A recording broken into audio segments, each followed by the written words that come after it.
So welcome to this first lecture on behavioral sociology. And you see here a little bit of content and information. Where is my office? So knock at the door, I'm not there. But anyway, when I will be back in Milan, you will find me in that office number 315.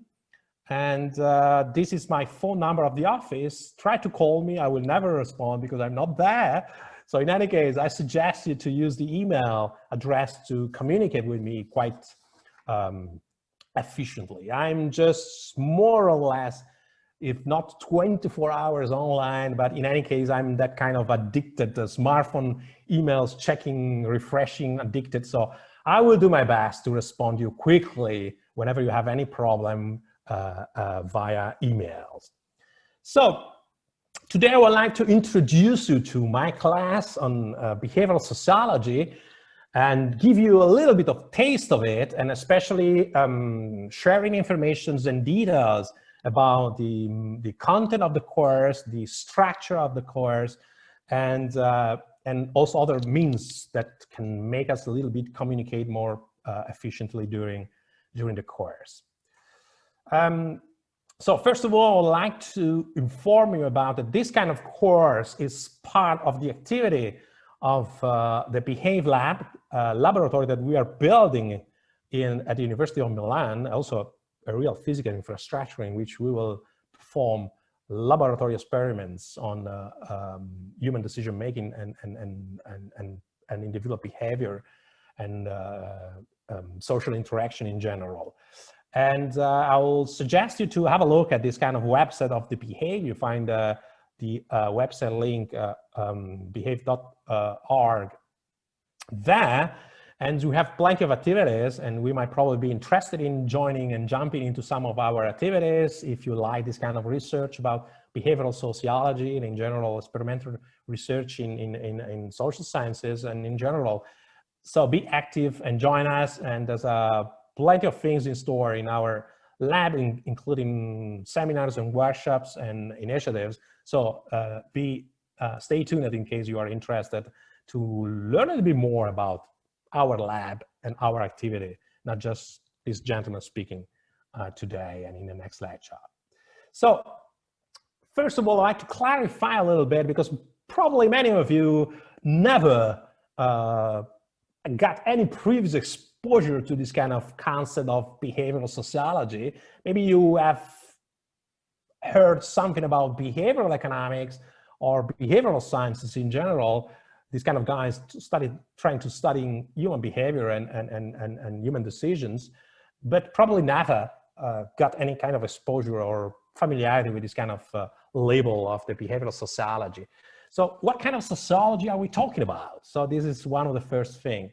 You know, sociology is a very rich, diverse, incredible, fascinating discipline in which sociologists are studying a lot of different things with different approaches and methods and tools and perspectives, and it's a quite rich discipline. And I'm very proud to be part of this kind of community. However, I have my own kind of angle, my own kind of perspective I'd like to share with you in this kind of course. And if you ask me to give you a definition, pretty simple and clear, I hope, about what is behavioral sociology, this is the definition. It's a study of social processes, dynamics, patterns, and outcomes as consequences of individual behavior and social interaction. So this is the idea, that to understand society, to understand social phenomena or social dynamics and processes, we need to go down and reflecting, reconstructing, understanding motivations behind individual behavior and the mechanisms behind individual interaction to understand really what happens at the macroscopic scale of society. And so reflect about this. We want to understand something which is, large, aggregate, macroscopic, like, the diffusion of xenophobia or ethnic discrimination on the labor market or whatever. This is our goal, understanding better this kind of event or dynamics or processes. Behavioral sociology tells you that to understand that, you need to start from grounding your understanding in the individual behavior level. So we need to understand why individuals behave in a certain way to produce those kind of patterns and dynamics that we want to explain. So it's a kind of microscopic approach to understanding society. And this is not the only thing, this kind of microscopic starting point. And it's also that behavioral sociology also integrates different kind of methods, which are typically sometimes fragmented into different disciplines, like social psychology, for instance, which is a very close discipline to sociology, and behavioral sciences in general. All these kind of sciences interested to understand human behavior in general. So it's the idea that we can learn a lot as people interested to understand social reality by integrating different kind of approaches, which typically or conventionally are, individually distributed and perhaps even isolated in different kind of discipline. And social psychology, the boundaries between social psychology and sociology are, for instance, one of the boundaries in which I'm interested to develop, and I'm interested to share with you a little bit of links. And by the way, another important point and characteristics of behavioral sociology is methodological. See, it's the fact that we don't want only to try to understand the individual behavior, how individual behavior causes the emergence of social dynamics, but we want to do it in a specific way, which is using formalized models, not only using description, but using laboratory, field, online experiments, and even, computational models, or in general, formalized models to try to identify, disentangle these kind of mechanisms that can help us to link individual behavior and social dynamics. So it's very difficult to understand how social dynamics are produced by individual behavior and by interaction between individuals without using formalized models. Otherwise, you get lost in description. Reality is so rich, so complex, you end up in a serious mess.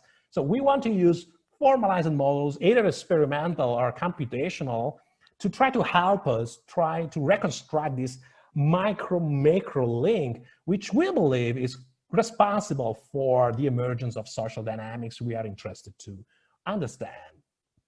So this is the a kind of characteristic of this kind of discipline I would like to share with you. So, and why are you doing this? Well, because society is an emergent phenomenon, very complex. So I give you here 3 examples. You see the brain. You see on the, let me see if I can just also control the chat whenever you have anything to do. Okay, anything to here. Let me see. Okay, yeah. So you see 3 examples here that probably, I hope that they will make a little bit clear this idea of why we want to study social dynamics by understanding interaction between individuals. So you see 3 points. You see on the left side, top, you see the brain. So the brain is called as an emergent kind of system. And why? Because the brain emerges from trillions of neurons, synapses interaction between neurons. And we see the brain. So the brain is emergent property of trillions of an incredible real time with incredible milliseconds interaction in our brain between neurons and firing and reacting and processing information and determining the behavior of the brain. So we can't understand the brain by looking only at the brain. We have to go down to the neurons and understanding how neurons interact with each other to generate the brain activity. Second example, financial markets. You see here as a plot of the market volatility of the Standard & Poor's 500 index. Financial markets are volatile. There's up and down of prices every day. This kind of market volatility is used typically to understand the degree of uncertainty among financial investors and financial institutions. Okay, so you have this kind of probe, you see this kind of financial market volatility going up and down every day. And you guess about this kind of up and down, and you say, okay, there's high volatility, probably people are buying and selling a lot, and there's a lot of uncertainty. Well, it's stable, probably the price of this kind of stock probably reflects some fundamental. People believe that the price is correct. There's no many speculation around the price of that kind of stock. Okay, very good. However, you know very well that this kind of volatility is produced by millions of decisions by investors and institutional traders and this kind of stuff. So it's just an emergent property by millions of decisions in real time by millions of financial agents who, I mean, have different knowledge, different interest, different strategy. So again, the volatility reflects, incorporates, reflects, is produced by millions of decisions by individuals. If you don't understand why this kind of volatility is higher or lower, if you probably not zoom down to this kind of decision of millions of individuals. You know very well that behind the volatility of financial market, there are speculations, strategies, movement, adaptation of portfolio. So again, financial market are emergent properties from the interaction and the strategic interaction between a number of financial investors. Another example here, you see a representation, a helicopter, picture of, well, Google probably, picture of urban space in which you find on the right side, you find a lot of probably equal kind of houses from probably low class households. Whereas you find on the left, you find beautiful villas by super hyper class people. So how happens that, if you just take a picture of a urban landscape, we found some households, some families concentrated in specific space and others concentrated in another one. How is it possible? Who designed this? Who at some point designed this kind of organizations of the space in a urban environment? No one. Again, it's an example of the emergent property of a number of decisions by households who decide where to go to live, depending on financial constraints, depending on networks, depending on the fact that they want to stay close to families and this kind of stuff. And by the way, also, you find someone probably, as in the left side, creating big villas because they're super rich and they want to signal to each other or kind of superiority to other people. So, I mean, again, this kind of outcome is the result of very complex decisions and under constraints, which has to be understood if you want to understand why social reality has developed in this kind of configuration of form and not in another one. So this is the idea of societies as emergent properties of interaction between individuals and decisions. This is not to say, and I want to be clear on that, this is not to say that individuals can do whatever they want. So there are no constraints at all. There are no structural constraints on individual decisions. Of course they are. And this kind of example of this kind of division of segregation of rich and poor households in the space reflects exactly the point that probably, I mean, these kind of households have different kind of financial constraints. But however, I mean, we need to understand those kind of individual behavior under constraints to understand why social patterns or social reality has developing in the kind of form that we observe today. So these are kind of questions that behavioral sociology is interested to consider, at least from the point of view of the way, the kind of type of approach we have here in this kind of classroom. And this is also why we need advanced formalized models to understand these kind of patterns. And this is why I insist on this idea of models. Very well, probably you have a little bit of exposure to other courses in social sciences or sociology. I don't know your background, but probably during your bachelor, you have probably taken some courses in social sciences in general, and you probably got this idea that, well, so social sciences, if not even sociology, is more narrow down a little bit the example. Well, they are very diverse. It's not like a, Babel Tower, but something like that. There's people doing different things. And so there are people describing reality. There are people observing what is going on, like anthropologists observing, rituals, cultural rituals in small communities. There are economists building incredible mathematical scaffolds and theories about everything. There's a lot of things. However, I believe that the key point is about the fact that science and also social science, sociology, any kind of science, can make serious progress if it is helped by formalized models. if it has a modeling attitude, and even yourself, and this is true, I mean, in the sense that we have models. Even if we don't, you know, if we don't write down paper and pencil on a set of equations why we do certain things, and we repeat the way we do certain things, it's like we have a model in mind. So we always have a model about the reality before acting and deciding what to do, you know?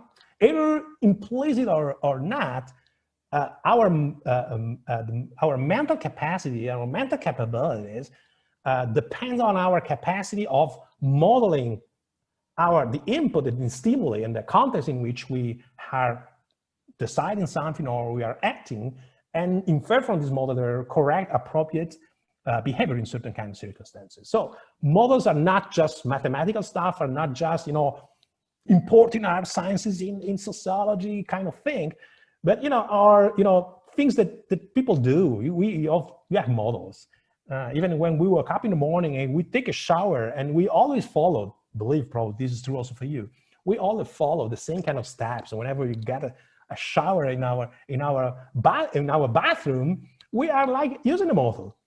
It's a routine, something like that. We apply routines. I like models, our models. We discover a way, efficient way to do something, and then we repeat it this kind of way many, many times until, I mean, we have very concrete proofs that that kind of way of doing something is wrong or is not efficient. So we use models. We always use models. Models are our interface between our senses and the environment. So, and why not using models when we do science, when we want to understand, scientifically speaking, reality? So the behavioral sociology is a model thinker, is a person using models, formalized differently in mathematics or set of equation or graphs or computer codes, whatever. But the behavioral sociologist is a person appreciating and using and exploiting formalized model for understanding better what he or she wants to understand. And by the way, so describing, observing, theorizing are fundamental activities of any science. If we sit down and want to understand something, what is going on there, we sit down and try to reflect. We have some theories, we have some expectations, some hypotheses, we speculate, and we are doing some kind of theorizing. This is useful, this is fundamental. So it's impossible, even by definition, starting to reflect on something without any theory. So it's impossible by definition, ontologically impossible. We have all these theories around, you know? But it's probably more productive if we put this kind of theory into something concrete, in a model. At some point, you know very well, you know, let's suppose that you have a decision to be made about whether enrolling in one course or in another one, or at some point, sometimes you sit down and you take a paper and pencil and you say pros and cons, you know, pros. This is okay, I list the number of pros. I list the number of cons, and I try to ponder and say, okay, the best decision is A and not B. So this is an example. We use a model. We write down something to try to help us. Even preparing slides for a course is like using a model to try to make something clearer or more clear to the audience. So these are just models, you know. Unfortunately, PowerPoint imposes its kind of models. But anyway, you can have other models on how to organize your knowledge. And by the way, these kind of models are there. You develop a model about something, and which is paper and pencil, a PowerPoint, an Excel file, whatever. And then you start to study this kind of model because you believe that by manipulating these kind of models, you can understand better the kind of phenomena that you want to understand. And so you are experimenting with this kind of model. You know, you are experimental. Let's move this kind of number from one column to another one. Let's make this kind of regression, understand what is going on. Let's list differently these pros and cons and see if the sum of this kind of pros and cons numbers are influencing or are informative for the decision to be made. So plenty of examples. We are experimenting because we are an artifact. So the file Excel is an artifact. We start to, or any kind of file, text in which we run some analysis is an artifact. It's there. And whenever you work on a data set about understanding, I don't know, I mean, social media stuff or understanding what is going on in that kind of context, you are not more looking at that kind of context. You are looking at your model of that kind of context, and you work on the model, and the more you learn and the more you explore the model, the more you are able to explain that kind of a target or that kind of phenomenon that has been built through this kind of model. So it's a way of experimenting. So again, well, not only we use models every day, either implicitly or not. And by the way, if you don't have a very good model about how to prepare exams, how to become what we want to become in professionally speaking, well, start to guess about it. Probably you need one, because it's clear your mind. It helps you a little bit to be more strategic and more responsible about what you do, and more able to achieve your goal. So this kind of things is part of our brain. Brain always model. So by the way, the brain simulates, we simulate the future. And so we simulate, we have a model about our brain works through simulation scenarios, anticipating rewards. We'll do plenty of examples during this course about how our mind works through models. So it's quite intrinsic to the way humans are using models. So let's use it also too in science.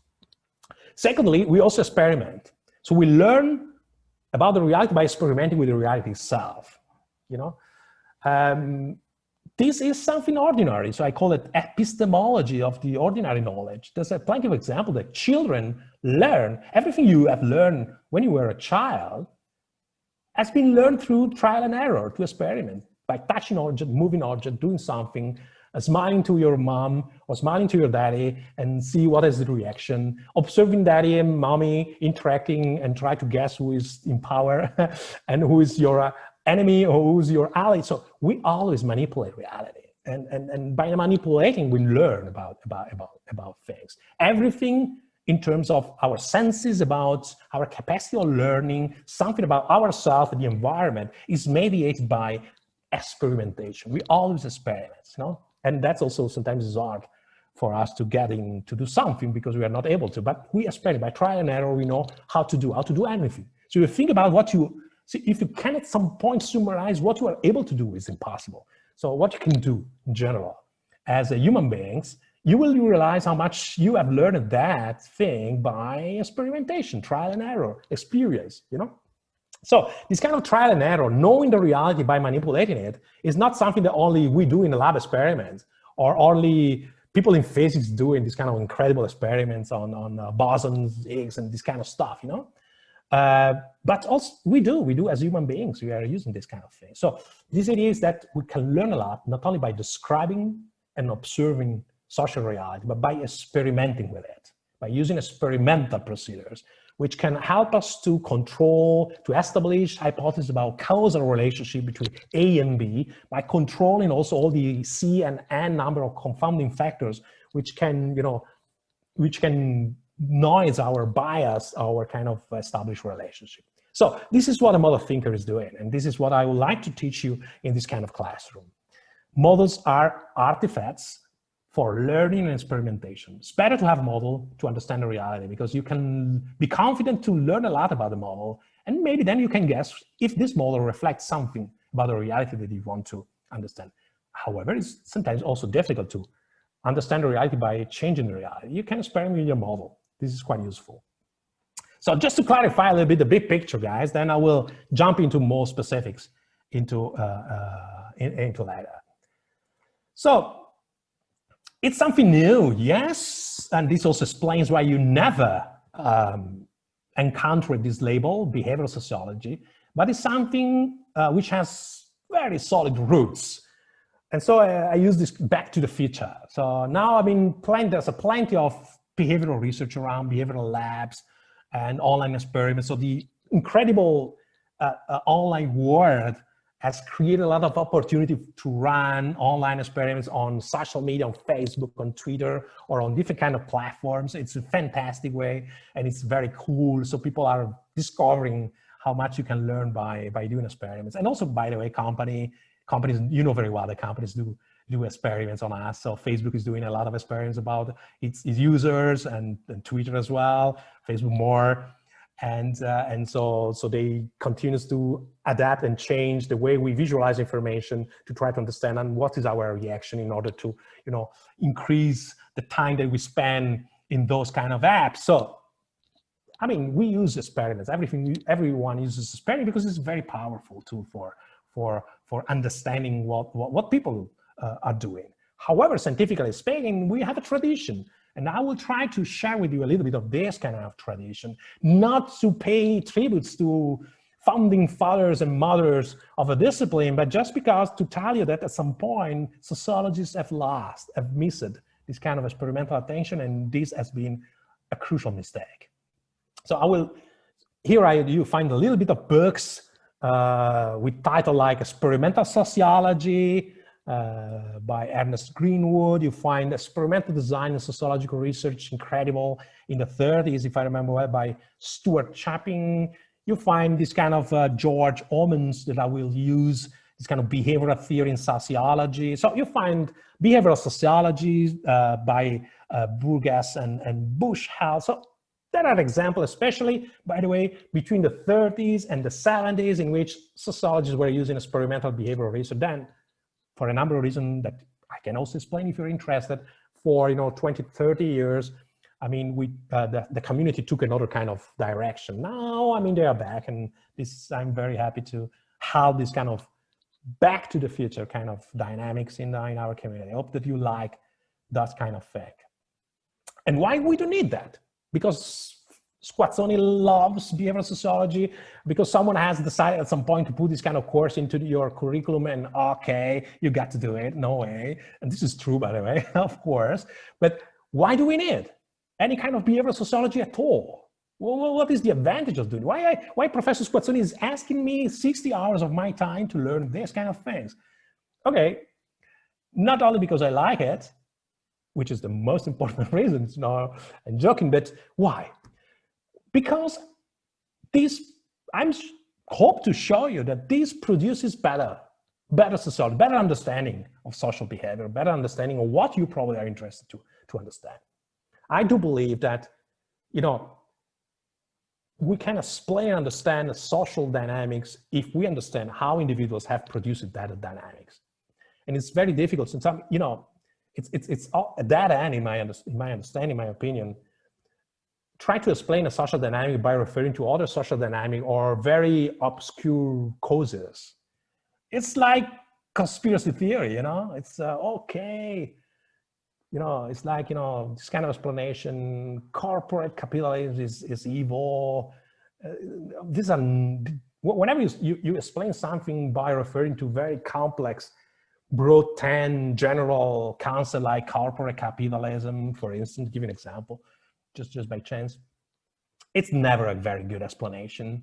There's nothing like a corporate capitalism causing something. There are individual behavior under constraints, maybe imposed by this kind of system, but then going back to the decision and interaction between individuals is a good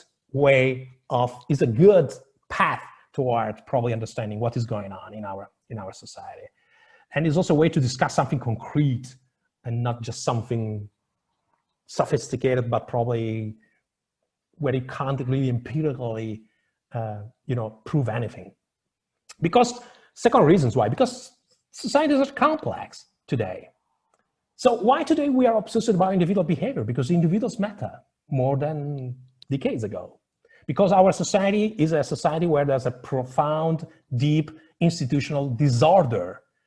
Because societies today are more horizontal than hierarchical. Because we are refragmented and segmented and recreating different kind of groups. Because our identity is multiple.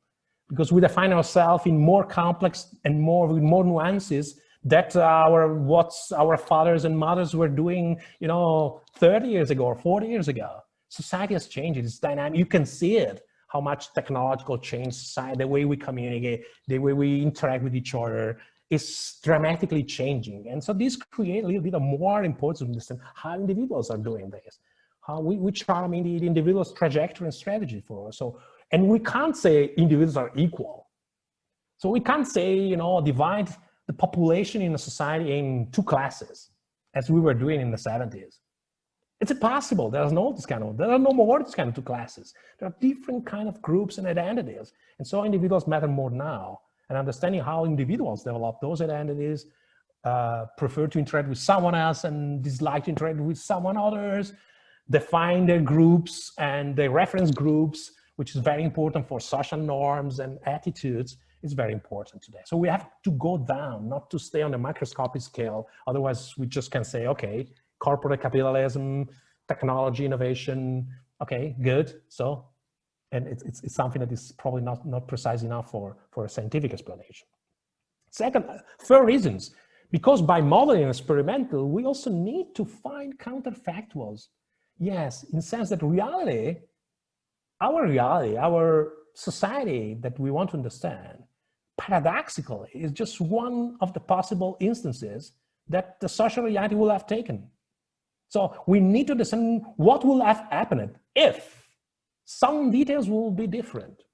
What can happen if?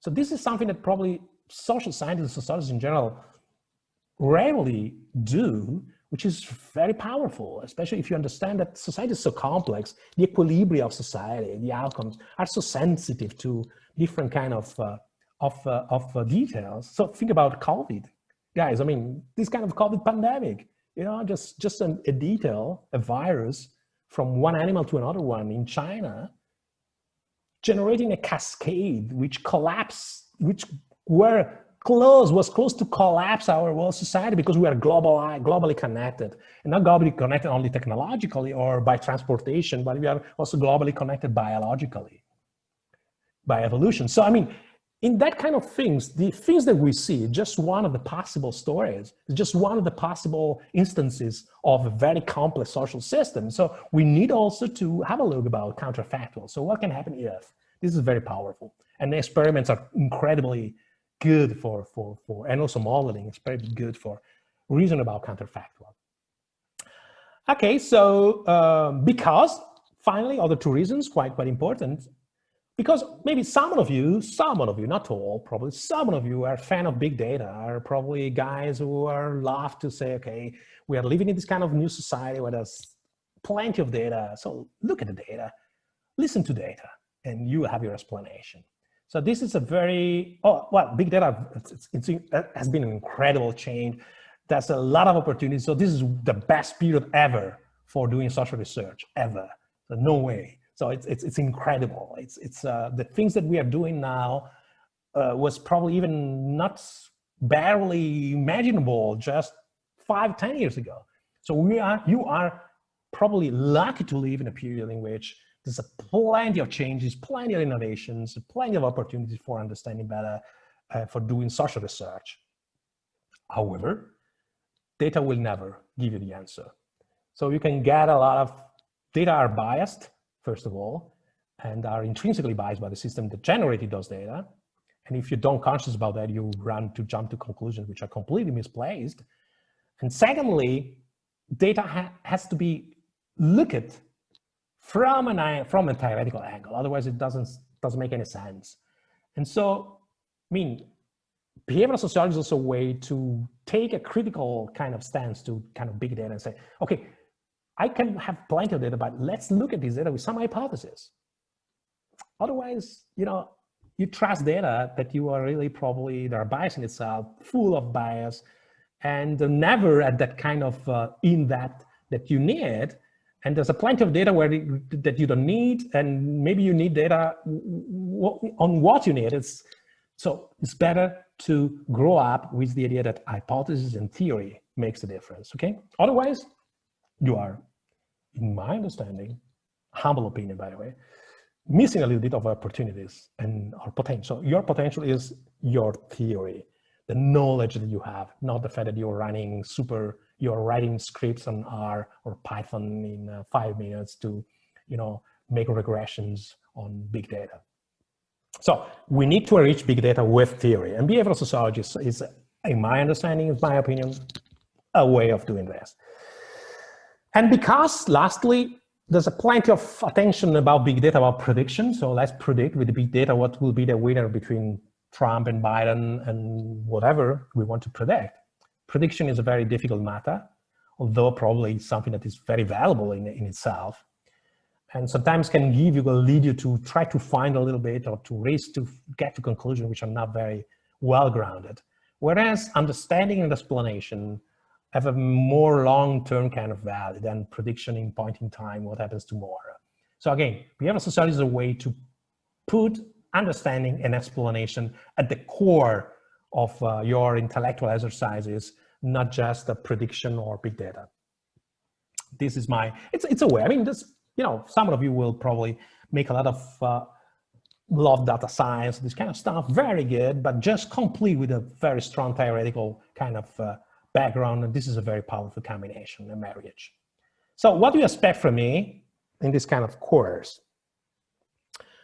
I will be happy in case you will understand or appreciate and maybe hopefully tomorrow using this idea of the model thinker. To whenever you have a problem, think about that problem, not just by observing or looking at the data, but about models. So which are the hypotheses that I can make about what are the factors which are relevant for the kind of things I'm trying to understand.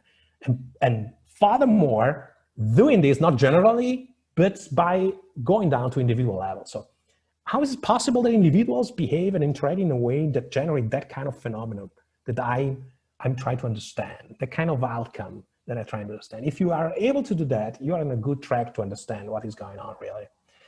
Obviously, not in trivial way, not in abstract way like economists typically do. Okay, let's assume, two agents, one producer and one buyer.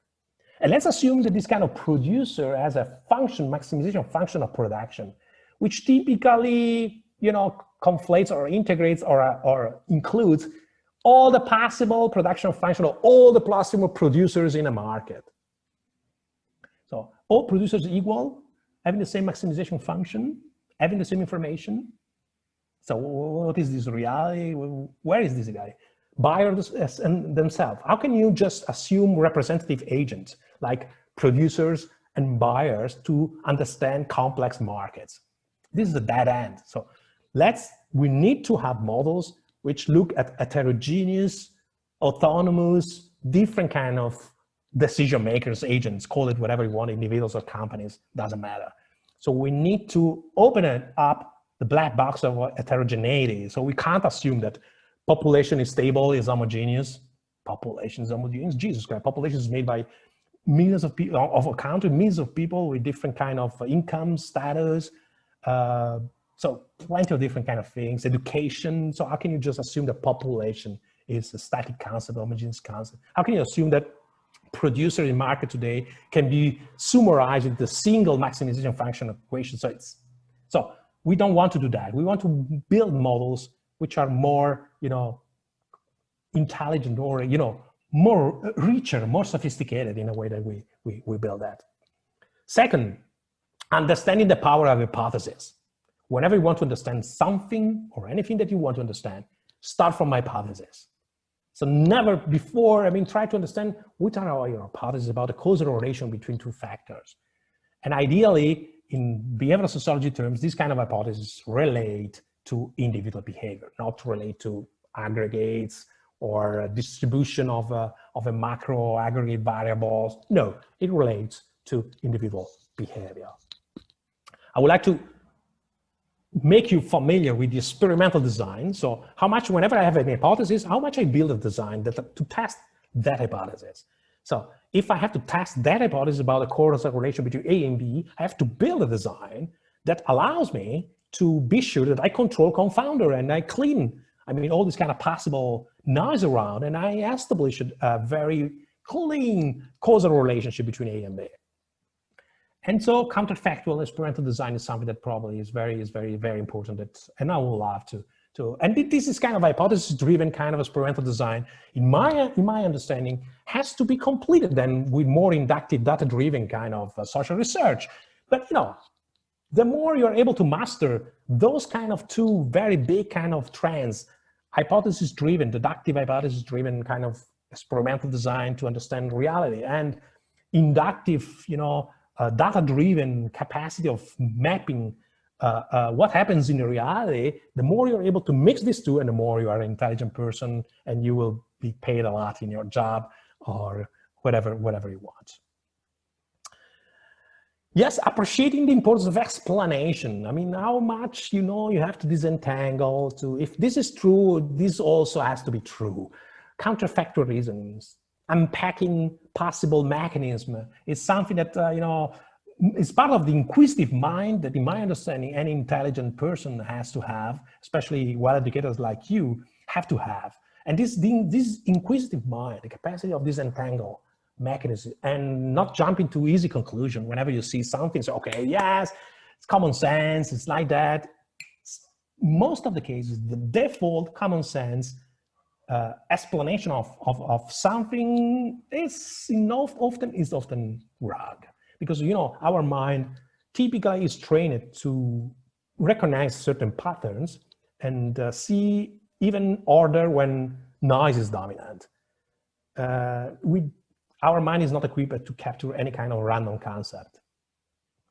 Random stuff, noise, or random is not something that our mind is able to capture. We are trained by evolution to see order, to create, to see order even when order or patterns are not there. And this is also happen whenever we judge or we want to explain something that we want to explain, that we always have this kind of default option. We always see. There's a very nice motto: everything is obvious once you know the answer. Exactly that, you know. So inquisitive mind, and it's important to try to stop our default option and, you know, understanding mechanism. Close to a break, and give an example, you know. But maybe later I'll give this example about this. But, you know, whenever, you know, suppose that there's an election, Trump, Biden, or two parties. And before the election, everything is unpredictable. And you maybe are supporting one of these two parties, and you maybe are overconfident. You believe that these kind of parties will get the majority, will win the election, and impossible that the other party will win, because you are surrounded by people believing the same. And you're in a kind of echo chamber bubble of people believing the same. So you self-reinforce your kind of expectations, and you believe that Trump is impossible, that Trump beats Clinton, or that Trump beats Biden, and then Trump beats Clinton, and then Trump beats Biden. And at some point you say, you're surprised by that, and you go back, your mind go back and say, yes, and go back, okay. Also journalists go back, yeah, it was written. It was this kind of anti-globalization movement, is the identity politics. It was there, you know, it was there. And so this is the reason why Trump got it on Clinton, and Trump maybe, possibly, probably, I don't know, will beat Biden. So everything is obvious once you know the answer. Something that was completely unpredictable one day, after the event, in our mind is fully understandable. How is this jump between something that was completely ununderstandable one day, then after the event is completely understandable in our mind? Why? Because we are trained to find order, patterns, reason out of something that is also completely or partially random, determined by small details, which are very impossible to predict in advance. So this is why an inquisitive mind, explaining, stopping, taking a breath, understanding the reality, approaching the reality not by convention, default option, and by an inquisitive mind is fundamental in any kind of profession, in any kind of future you will have.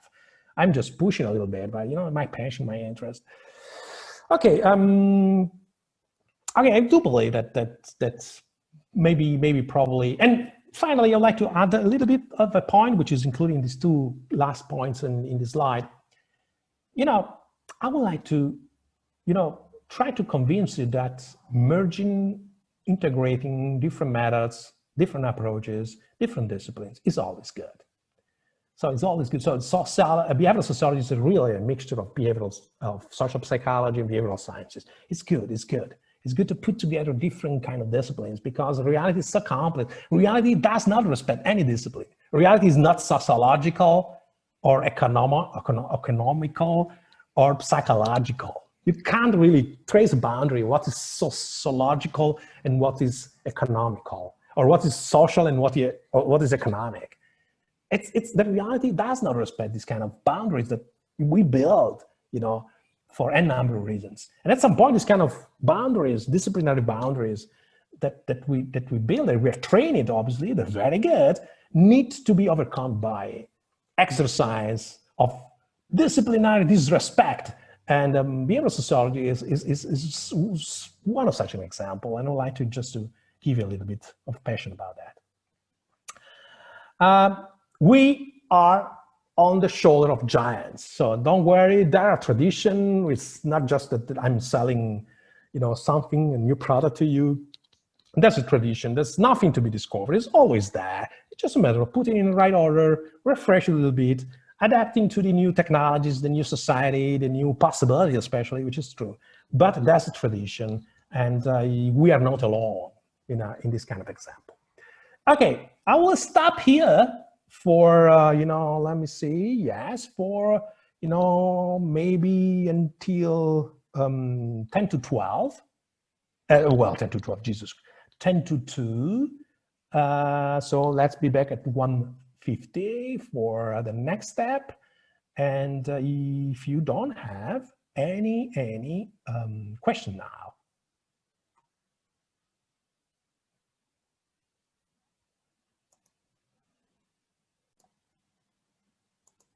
So welcome back after the break.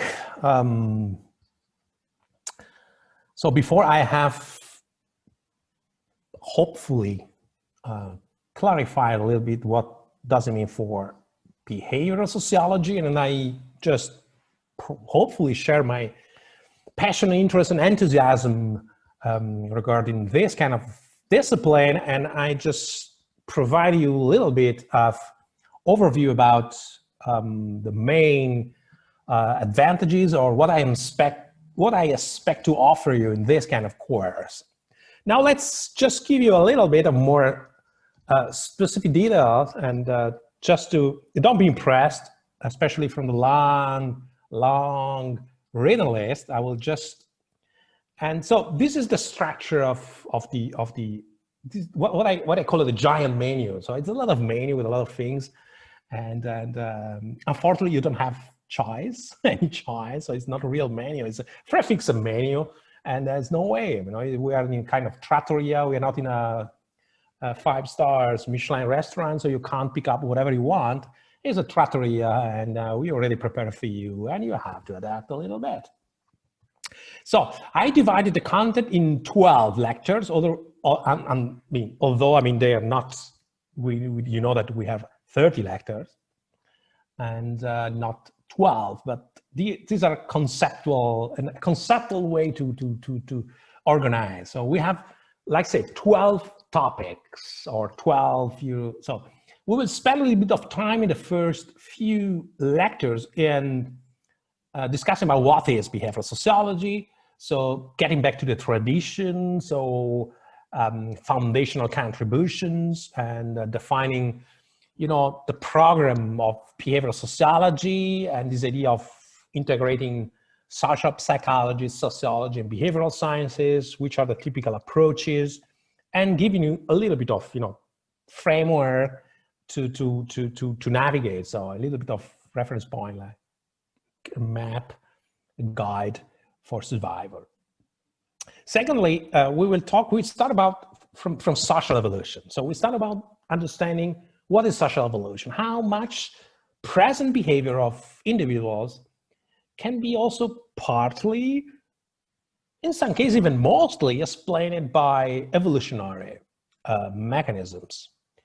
So we tend to believe, that everything is changing, and then so we can't learn from the past, and especially that we are no more that kind of creators like our ancestors, living in a small group, partying unrest, and using violence against each other, or having bonds, in family-related ties, and this kind of stuff, And that typically we are now hyper-rational with a lot of data, technologies to make decisions, to understand what is going on. We are no more these kind of emotional creators. And I'm challenging you because, you know very well that probably you realize that this is not true. Obviously, yes, part of our behavior is fruitfully explainable in terms of evolutionary mechanism. And I just will focus especially on emotions. And why are we so emotion driven today? You know, why are people so emotion driven also on social media? Why people hate each other, write incredible tweets or incredible posts with very crude kind of ways of expressing themselves? There are, you know, professional haters, and why are we so, you know, crude and so emotional today? And I do believe that the evolution provides a very good explanation about the return of emotions as a fundamental driver of human behavior in this globalized, hyper-connected society. So let's go back to the evolution. This is the first thing.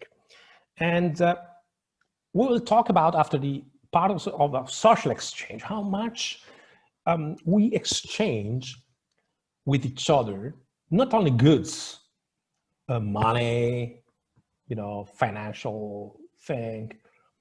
And we also exchange not only emotions, like when we fall in love with someone else, we establish a, you know, a relationship, an affective relationship, we exchange time and pleasure and this kind of stuff. But how much this kind of social exchange is a way of understanding social interaction between people as an exchange of symbolic or material resources, how much this kind of exchange is regulated by specific kind of norms, especially, as you will see, reciprocity.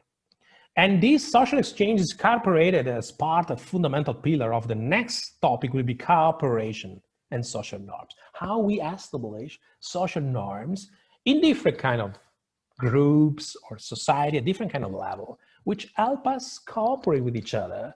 And also why, and this is linked also to social evolution, why our species, compared to other species, are the most cooperative.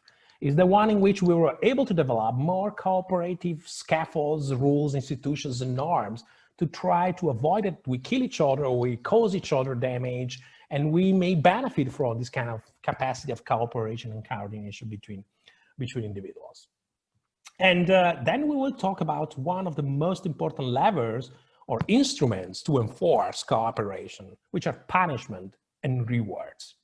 So at some point, someone also can say that human behavior is just, can be mostly understood in terms of how much we respond to punishment or rewards, to negative or positive incentives. So most of the, for instance, game theory or behavior game theory in general, or analysis of cooperation is a way that we can change the behavior of people by increasing punishment or increasing rewards. And how much these kind of two, you know, drivers, two levers of institutional regulation of social behavior are very powerful, you know? And so we will see this kind of punishment and rewards. And so it's impossible to understand human behavior, social behavior, without considering the context in which this behavior takes place and the set of, you know, negative and positive incentives that people or individuals consider before deciding what to do. And then we will focus on trust, reputation, and gossip. So with among the, you know, kind of soft levers to increase the probability that individuals behave cooperatively onto each other in a given context is not just punishment, adding fines for certain behavior, adding laws to enforce certain behavior. It's not given, you know, a material prize, like paying a lot, you know, people who are doing important jobs and this kind of stuff. But it's also, you know, an informal exchange of signals of trust, informal exchange of information, which contributes to develop the reputation of a person. And when, you know very well that whenever you are increasing your reputation, you have a high reputational standing in a given group, you expect a lot of benefits from that kind of standing.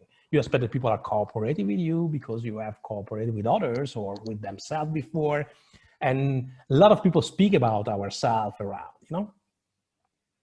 And we will talk about this kind of differences between reputation and gossip and how much the way information about our behavior circulates in a given environment can, determines the fact that we will expect higher or lower benefits from other people in the future. And how much is very important, and we consider this whenever we decide what to do now. We also consider the possible consequences of certain kind of behaviors in determining our reputational standing tomorrow. So how much this is nice to understand, complicated, very sophisticated, how much is very important.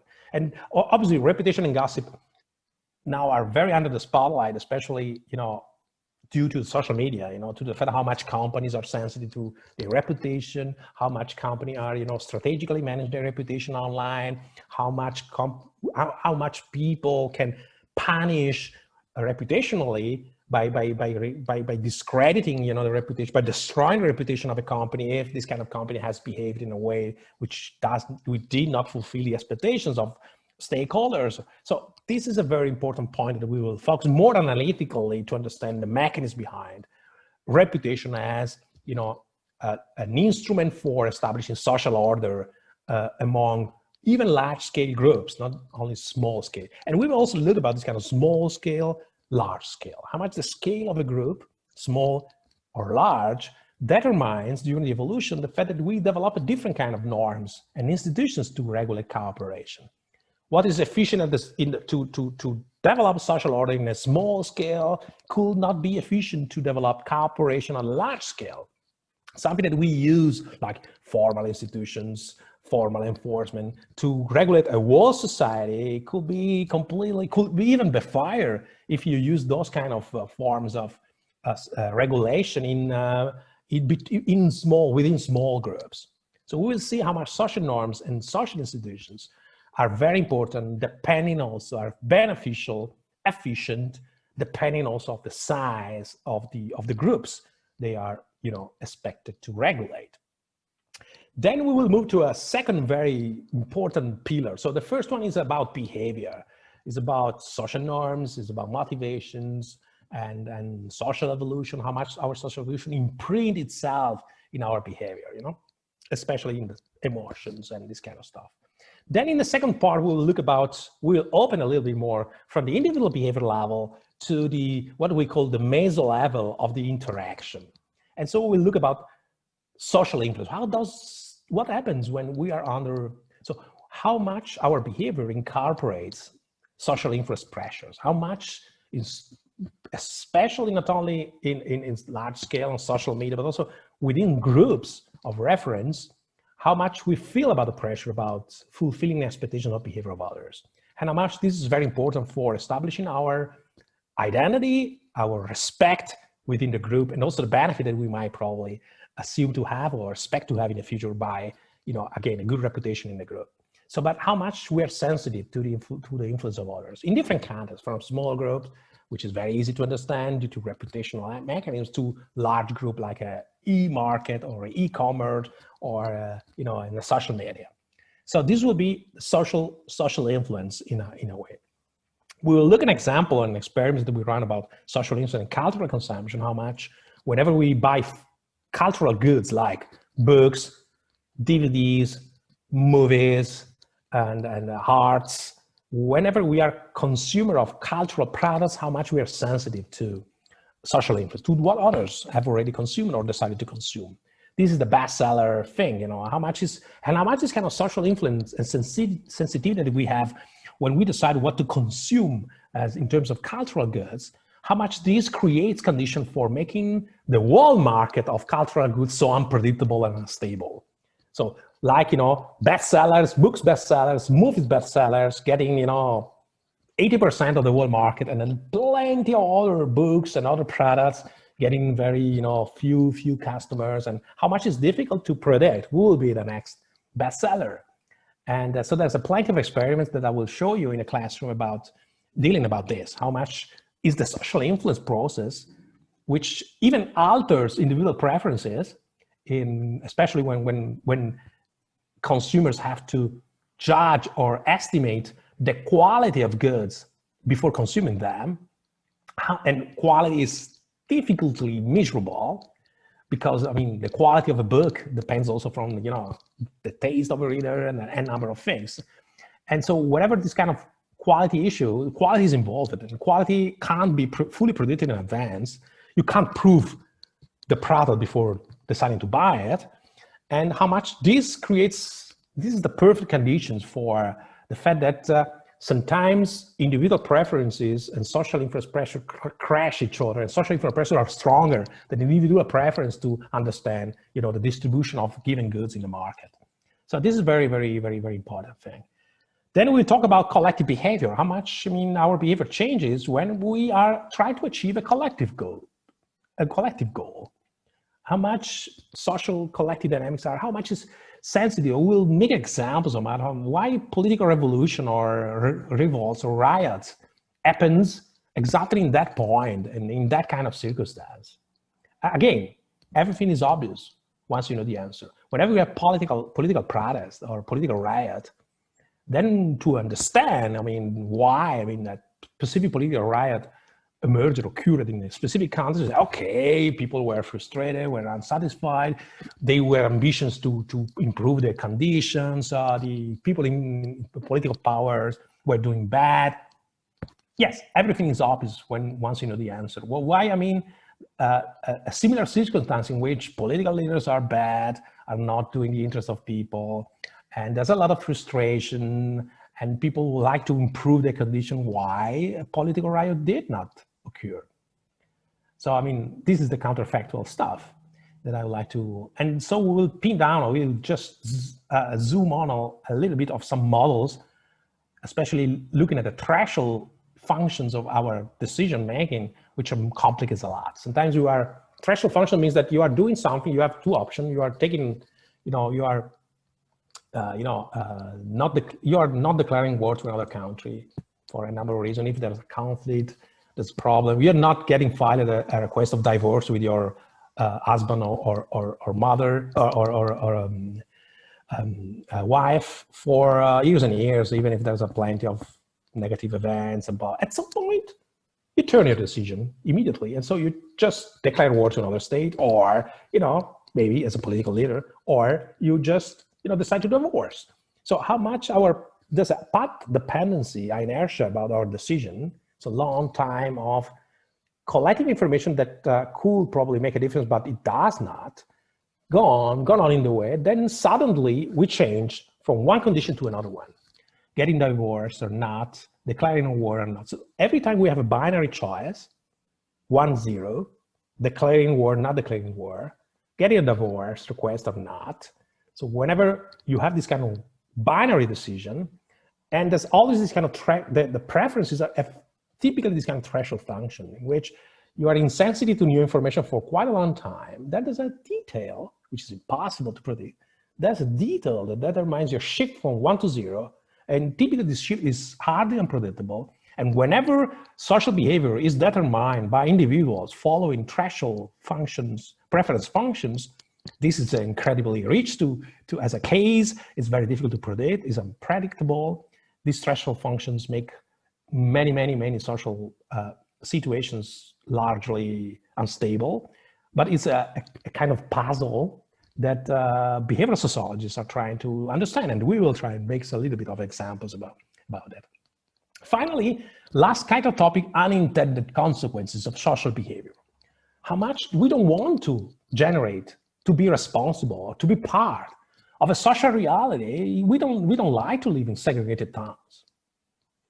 We maybe don't like. We don't like these kind of things that urban towns are segregated by ethnicity, that people for certain ethnicity lives close to nearby people of the same ethnicity, and there's the Little Italy, the Chinatown, and the Muslim there. So no one wants to live in a segregated society, probably, or not many, or not all, but we do. So how much this kind of, or no one probably wants to live in a highly polluted urban area, but we love to use our private cars to get to the office. We want to be fast. We want to not to depend from the public transportation. We believe, or we conclude that public transportation is inefficient. We want to get until the last time at home and getting our car and jumping suddenly in the office, minimizing, this kind of time lost.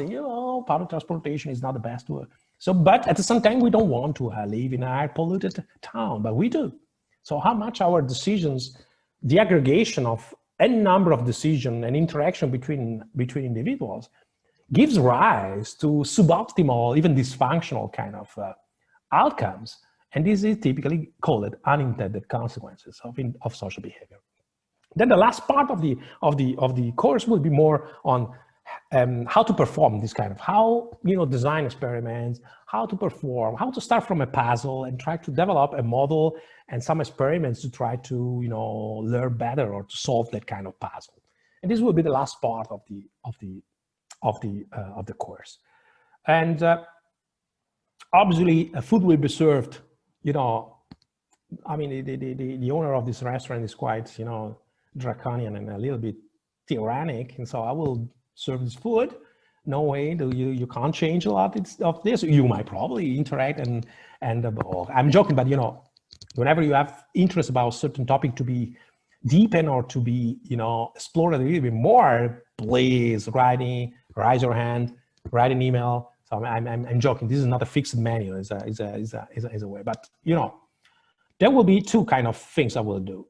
But this also depends from how many of you are in class. And since this morning, I could not even estimate that. I will use some survey and decision experiments in the class. So in specific kind of topic, I will use, I will engage you in some experiments in which you will be required to decide. You will have a puzzle, a contest, and you will have to decide. And we will use anonymously your decision and the aggregate kind of outcome of all the individual decisions as a source of understanding, a source of explanation, a source of explanation. Sometimes this is very good, especially for understanding cooperation, dilemmas of strategic interaction, this kind of stuff.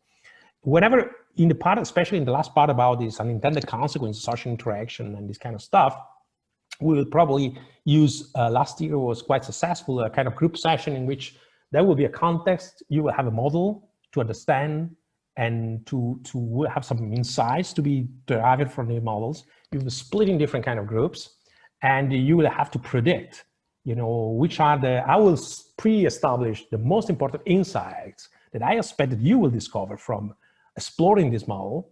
And you will split in different groups. There will be a context with a bit of rewards either way. Okay, without punishment, we use only positive incentives, not negative. So with some kind of reward to create a little bit of context.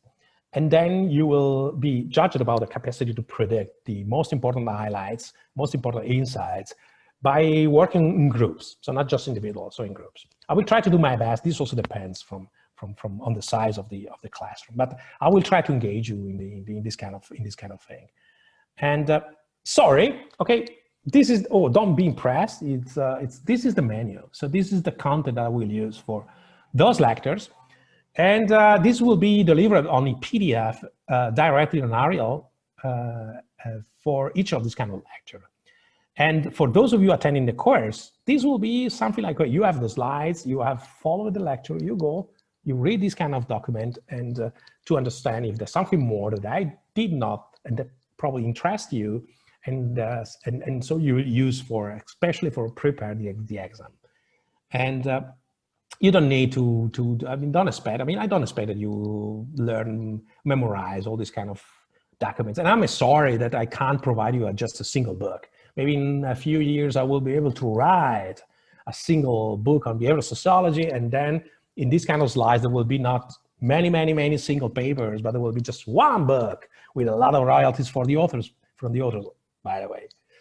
And I already done this, so you don't have to care about this. I will deliver this kind of PDF and upload this PDF in Ariel whenever needed. And so don't worry, it's long. It's a problem that is, so there's a chart, okay. I just pick it up. I'm sorry. I just pick it up, different kind of content from different sources. There's no univocal, so this is a bigger bricolage between different kind of book chapters. I know it's hard to get to read only one book chapter out of a book, but I will help you to contextualize that kind of chapter. And whenever you read a chapter, is directly linked to a content of the lecture, and it will be easy for you to understand, even outside the context of the book and the content of what's relevant to understand and what is probably less relevant or irrelevant. So let me see here. There's a chart that I've lost. Probably yes. Chat. Feng Cheng, that's very good. I will. So you know that you're a brilliant guy, or yeah. When I use guy, I use gender neutral. I'm sorry. In case. Let me see. I'm back to. And of course, and I need to be, stimulated to produce that book. So if I, at the end of this talk, and let me see what I'm doing. Okay, yes. If at the end of this lecture, of these courses, you will say, Professor, is it possible? It's difficult to, study this kind of a number of chapters. And so please write a book. Please write a book. Go on, please write that book. At some point, I will give us, okay, I will write that book. So I will do my best. It's not easy at all, guys. And it's complicated, but I know that. This is a problems of this course, to have this kind of reading, which is interdisciplinary and made from papers and book chapters. Is a little bit of a bricolage, an intellectual bricolage. But it's also because this discipline is quite fascinating, and I like to put together the most important and valuable thing. And I want that you read something also about non-sociological or not written by sociologists, like social evolution, which is written by non-social scientists. So, and you will enjoy, surely. It's a difficult, but I'm sure you will enjoy. And maybe at some point, whenever I will be able to write a book, you will see that book and say, Professor, the book is great, but it was better than the original articles and this kind of stuff. So you waste your time. Sorry, I tell you, Okay,